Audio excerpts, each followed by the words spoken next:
Assalamualaikum warahmatullahi wabarakatuh. Saya Rumesya Rahma dengan NIM 221010-2001 tentang etika bisnis Islam dengan dosen pengampu Dr. Insinyur Agus Siswanto, MEI AAAIJ AMRP. Hari ini saya akan membahas tentang etika bisnis Islam dengan kasus-kasusnya. Sebelumnya, perlu kita ketahui bahwa pentingnya etika bisnis Islam. Begitu pentingnya kegiatan bisnis dalam kehidupan manusia. Tidak heran jika Islam bersumber pada Al-Quran dan Sunnah, memberi tuntunan dalam bidang bisnis. Etika bisnis sangat penting untuk dikemukakan dalam era globalisasi, yang seringkali mengabaikan nilai-nilai moral dan etika. Karena itu, Islam menekankan agar aktivitas bisnis manusia dimaksudkan tidak semata-mata sebagai alat pemuas keinginan dan kebutuhan hidup saja, tetapi lebih pada upaya pencarian kehidupan berkeseimbangan disertai perilaku positif sesuai etika bisnis dalam Islam. Suatu bisnis akan bernilai apabila dapat memenuhi kebutuhan material dan juga kebutuhan spiritual secara seimbang, tidak mengandung kebatilan, kerusakan, dan kezaliman. Akan tetapi, mengandung nilai keesaan, keseimbangan, kehendak bebas, tanggung jawab, kebajikan, dan kejujuran. Konsep-konsep etika bisnis syariah saat ini banyak sekali dipraktekkan dalam perbankan Indonesia, terutama oleh perbankan yang berbasis syariah. Secara nyata, kita tahu perbedaan bank konvensional dan bank syariah, sehingga kita bisa mengambil jalan mana yang seharusnya kita ambil.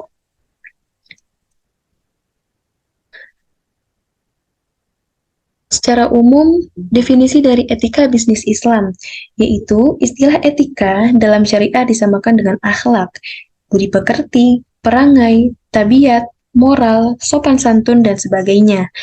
Pengertian akhlak adalah ilmu yang menentukan batas antara baik atau buruk, antara terpuji dan tercela, tentang perkataan atau perbuatan manusia lahir dan batin.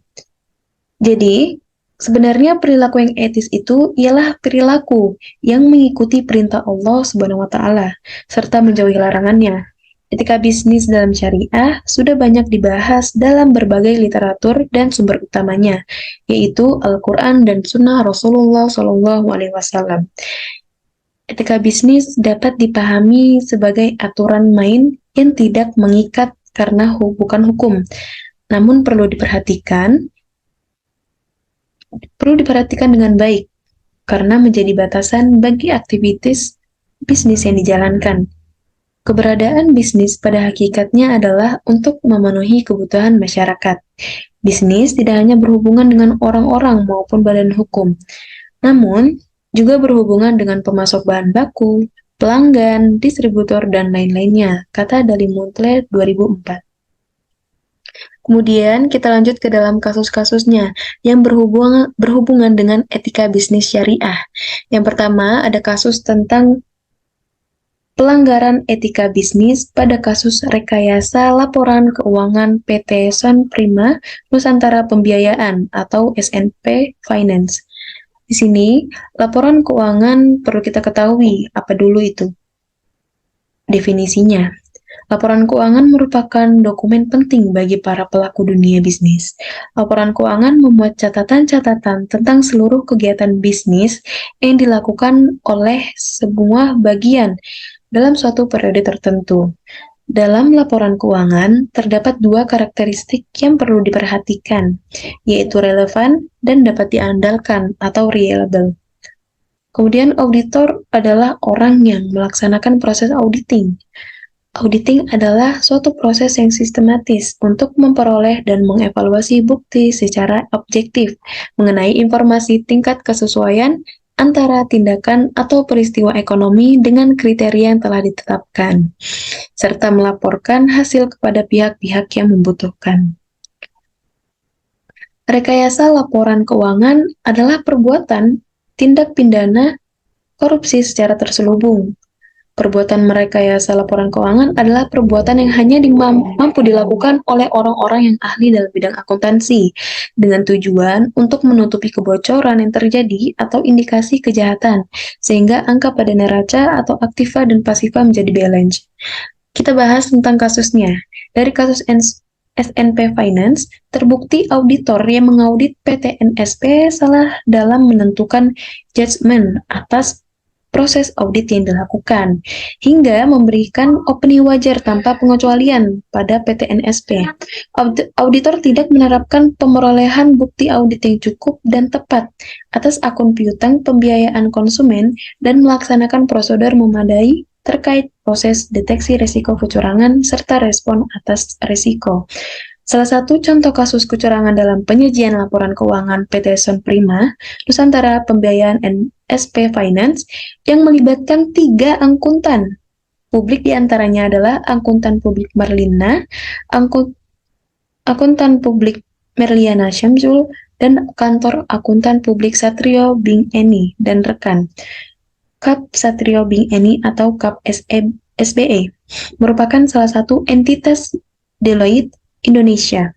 NSP Finance telah melakukan pemalsuan dokumen dengan menambahkan, mengadangkan, dan menggunakan daftar piutang fiktif untuk mengajukan fasilitas kredit modal kerja kepada sejumlah bank untuk memodali kegiatan usahanya. NSP Finance menerima fasilitas kredit modal kerja dari 14 bank.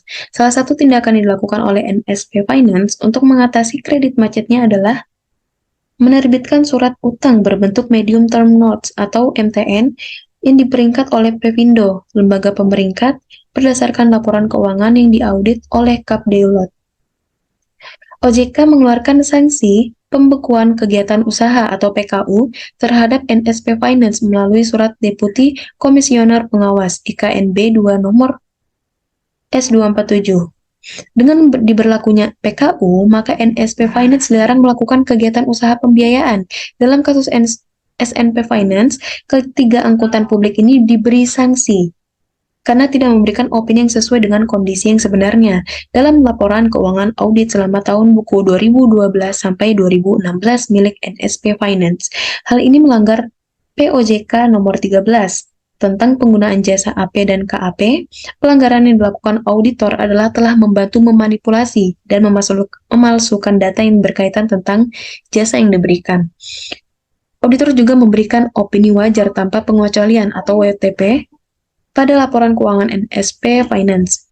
Kasus ini juga terjadi kurangnya sikap skeptis yang dimiliki auditor, pemahaman terhadap sistem pencatatan yang digunakan perusahaan pengujian dan dilakukan akuntan publik tidak sampai pada dokumen dasar, dan pelaksanaan prosedur yang belum memadai terkait tentang proses deteksi risiko kecurangan, serta respon atas risiko kecurangan. Pada kasus SNP ini terlibat bahwa cara yang digunakan oleh pihak manajemen untuk mendapatkan kucuran dana dari pihak bank yaitu salah, dengan melakukan manipulasi data kreditur. Hal ini tentu memberikan dampak negatif bagi kelangsungan perusahaan. Perusahaan tidak mempertimbangkan dampak untuk membayar kewajiban di luar batas kemampuan perusahaan itu sendiri. Sebenarnya, hal itu tentu melanggar etika dalam bisnis syariah. Banyak orang yang salah mengartikan teori ini dengan mengatakan tujuan menghalalkan cara. Namun, ini adalah sebuah aplikasi yang tidak tepat dari teori etika. Bagi para utilitarian, tujuan akhir tidak pernah membenarkan sarana. Kemudian di dalam teori deontologi, terdapat dua hukum, salah satu yang imperatif, kategoris yang memiliki dua aspek. Pertama, hukum memerlukan suatu kewajiban dan suatu tindakan benar secara etika. Jika hanya pepatah tersebut dapat diuniversalkan secara konsisten, contoh kasus ini, SNP tidak dapat mengatakan bahwa ia diperbolehkan melakukan kecurangan dengan memanipulasi laporan atau data kreditur dengan alasan kondisi perusahaan yang tidak baik.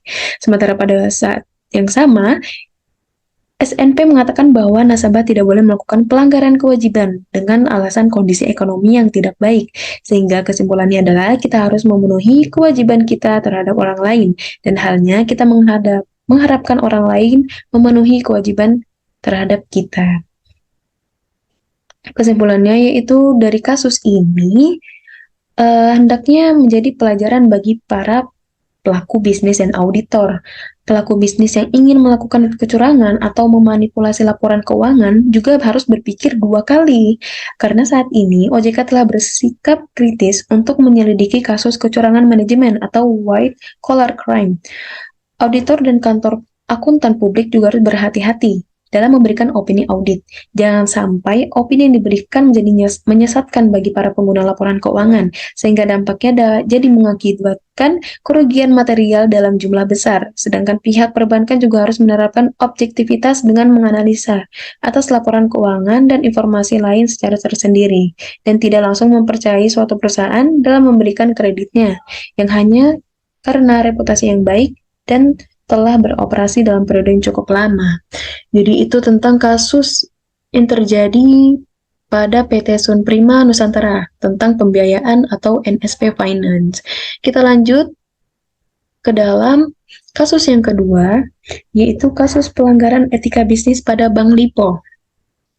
Kasus perusahaan Bank Lipo Tbk ini berasal dari laporan keuangan triwulan 3 tahun 2002 yang dikeluarkan tanggal 30 September 2002 oleh PT Bank Lipo Tbk, yaitu terjadi perbedaan informasi atas laporan keuangan yang disampaikan ke publik melalui iklan di sebuah surat kabar nasional pada tanggal 28 November 2022.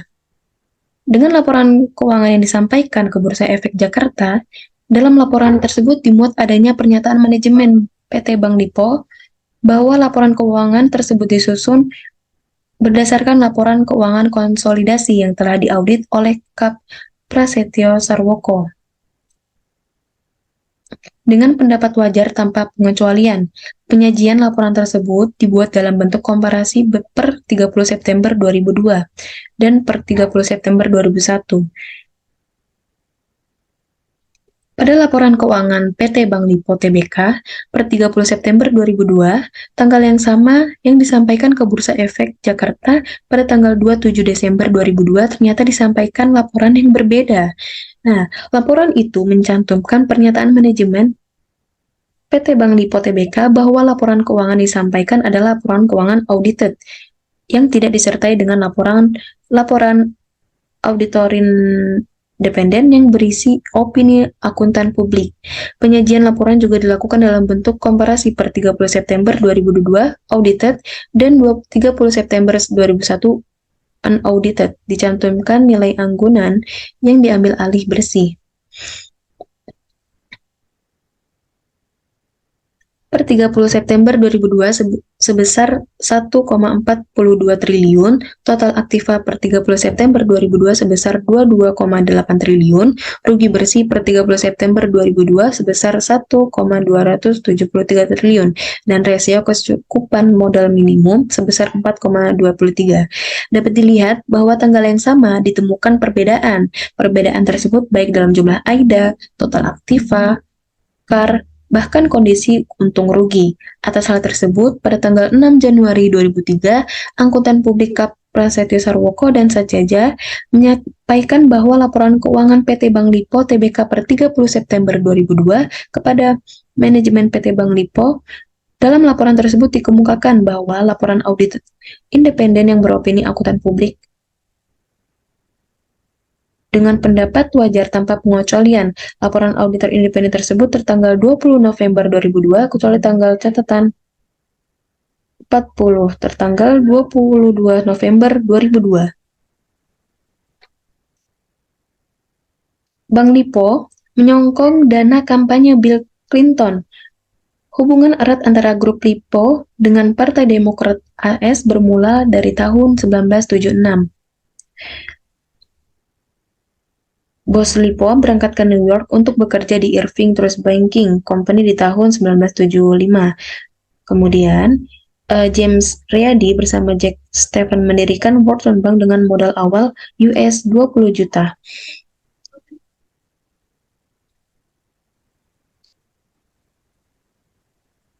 James Riyadi pun lalu menunjuk Hillary Clinton sebagai pengacara Wharton Bank. Disinilah hubungan James Riyadi dengan Pastor-Tri Clinton merapat pada tahun 1990-an.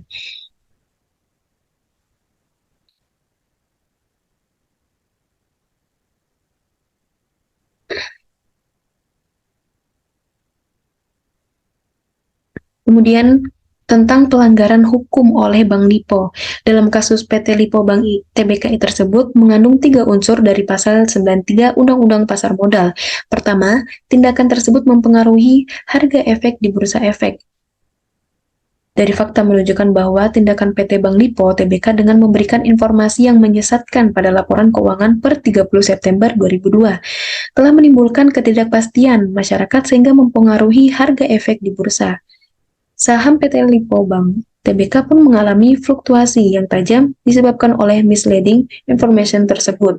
Terlibat bahwa akibat laporan keuangan yang diterbitkan tersebut menggerakkan harga, bahkan tidak semata-mata berdampak pada saham PT Bank Lipo Tbk, tetapi juga bursa efek secara keseluruhan. Kedua, setiap pihak dilarang dengan cara apapun membuat pernyataan atau memberikan keterangan yang secara material tidak benar atau menyesatkan. Dalam kasus tersebut dimukakan fakta bahwa dalam laporan keuangan per 30 September 2002 yang diiklankan di media massa pada tanggal 28 November 2002, manajemen PT Bank Lipo Tbk menyatakan bahwa laporan keuangan tersebut disusun berdasarkan laporan keuangan consolidation.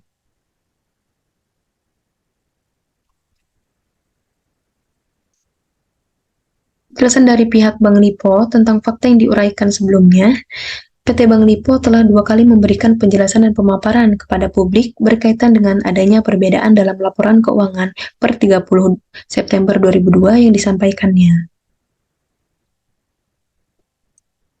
Jadi dari penjelasan di atas dapat ditarik kesimpulan bahwa PT Bank Lipo Tbk terbukti melakukan pelanggaran hukum atas pasal 93 Undang-Undang Pasar Modal. Pelanggaran ini terjadi karena sistem yang ada dalam soal laporan keuangan memang cukup rumit. Kerumitan ini rentan menghadirkan kelalaian dari pihak pelaku pasar modal. Dan dalam hal pengenaan sanksi, sanksi yang tidak tepat karena sanksi yang dikenakan hanya bersifat administrasi. Tidak sesuai dengan yang diatur dalam pasal 93 Undang-Undang Pasar Modal yang sangat jelas mencederai atas kepastian hukum dan menyebabkan ketidakpastian hukum. Kemudian kita lanjut ke dalam kasus yang ketiga atau yang terakhir tentang kasus pelanggaran etika profesi akuntan pada kasus manipulasi laporan keuangan PT Hanson International Tbk.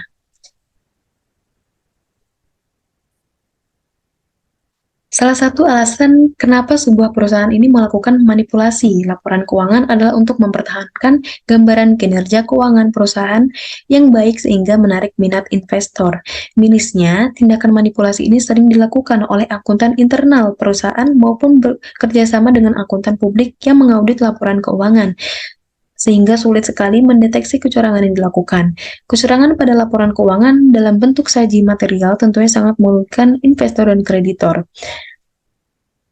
Di Indonesia, pernah terjadi beberapa kasus manipulasi laporan keuangan.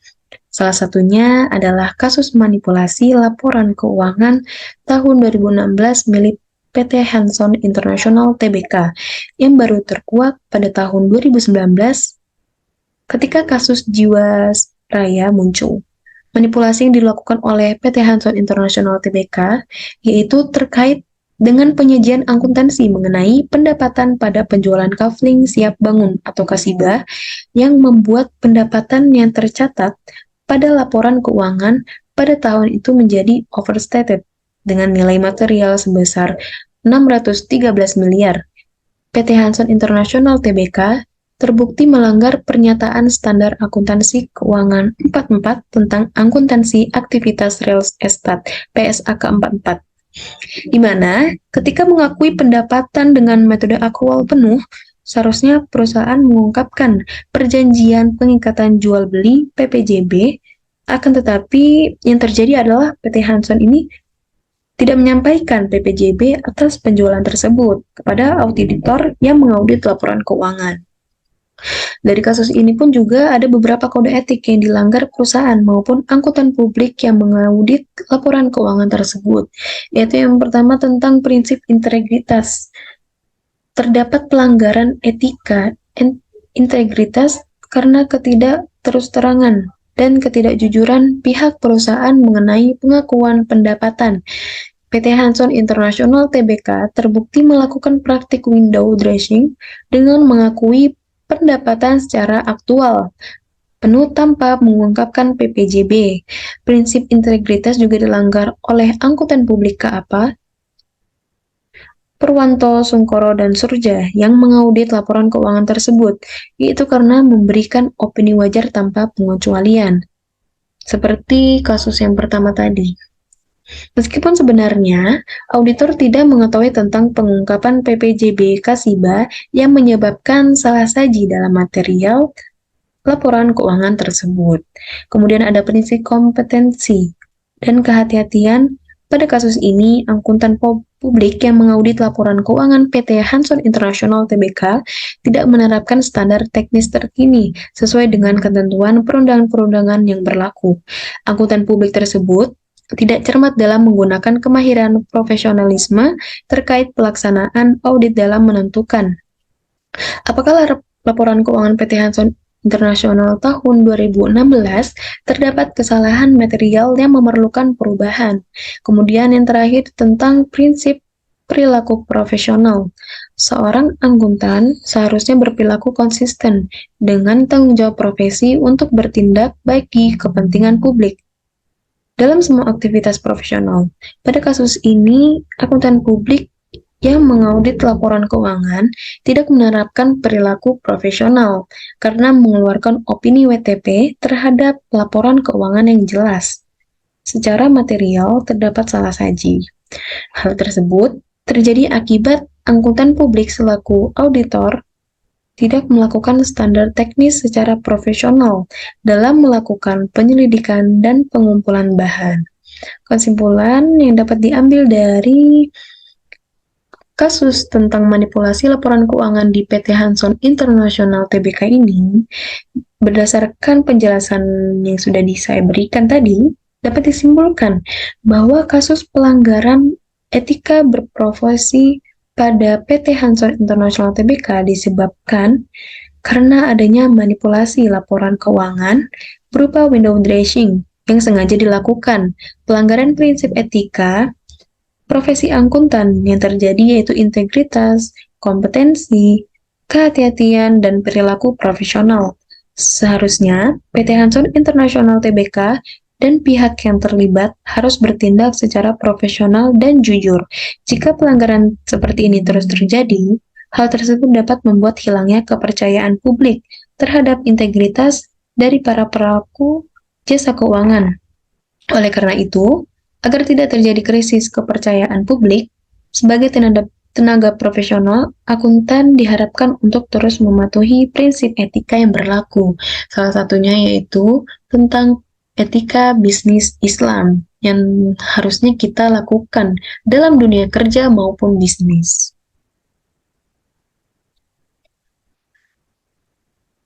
Dari 3 kasus tersebut, tentunya kita harus menerapkan prinsip-prinsip, hakikat, bahkan bagaimana etika bisnis syariah itu tersebut.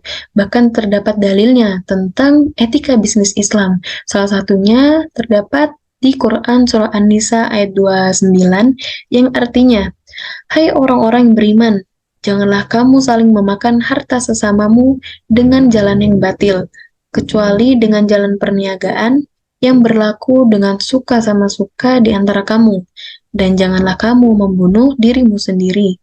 Sesungguhnya Allah Maha Penyayang kepadamu." Jadi, tentang etika pun kita harus memberikan rasa percaya antara satu dengan yang lain, mengerjakan suatu pekerjaan dengan rasa tanggung jawab dan yang dengan rasa amanah, sehingga orang lain pun dapat percaya kepada diri kita. Kesimpulan dari kasus-kasus tersebut bisa kita ambil bahwa etika bisnis atau etika bisnis Islam mengajak para perilaku bisnis mewujudkan citra dan manajemen bisnis yang baik, etis, agar bisnis itu pantas dimasuki oleh semua orang yang mempercayai adanya dimensi etis dalam dunia bisnis.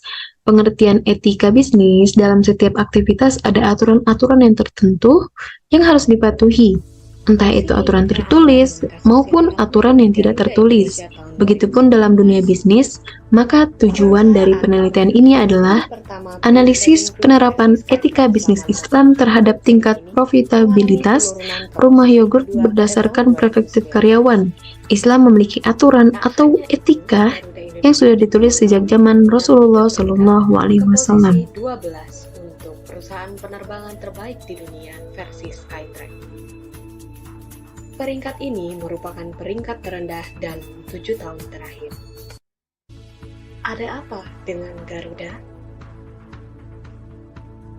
Tahun 2019, Garuda Indonesia tersandung masalah etika bisnis.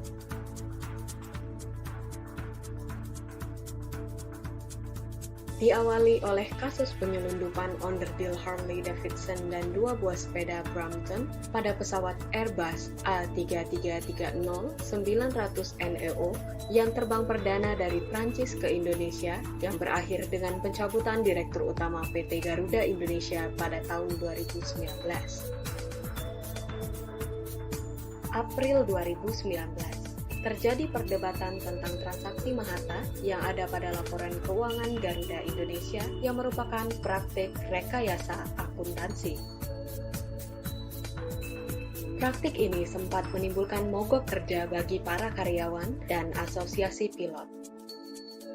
Selain itu, Komisi Pengawas Persaingan Usaha melakukan penyelidikan tentang indikasi adanya praktik persaingan usaha yang tidak sehat yang dilakukan oleh Garuda.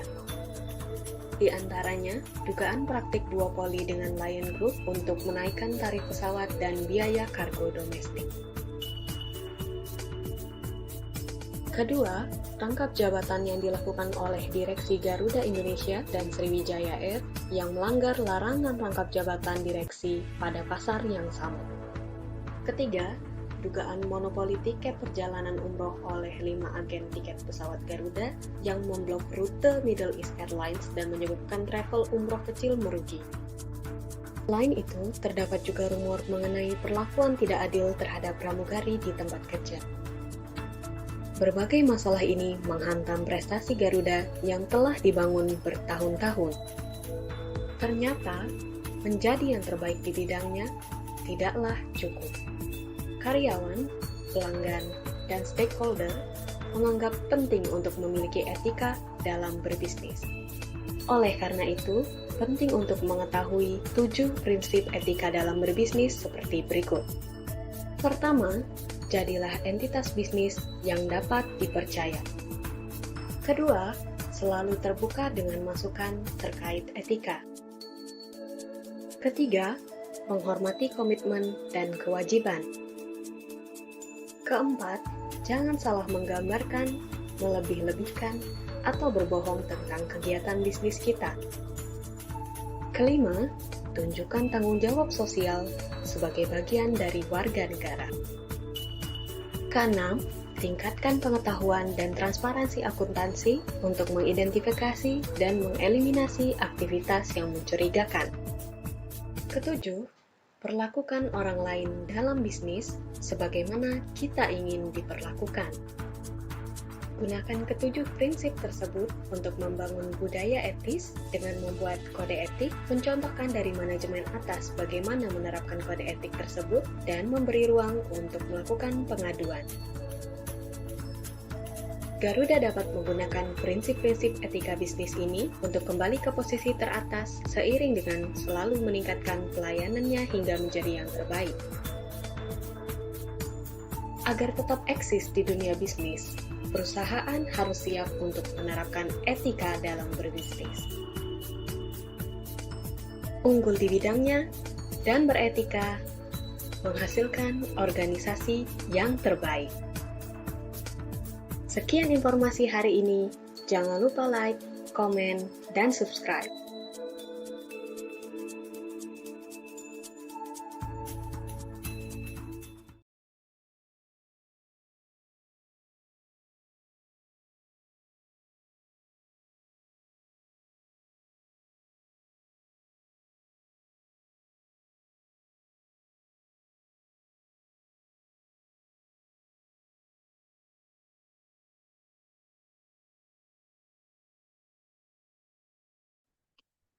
Oke, mungkin materi itu saja yang cukup saya sampaikan. Kurangnya mohon maaf, lebihnya semoga bermanfaat bagi kalian semua yang menonton. Terima kasih telah menonton sampai habis. Saya pamit undur diri. Wassalamualaikum warahmatullahi wabarakatuh.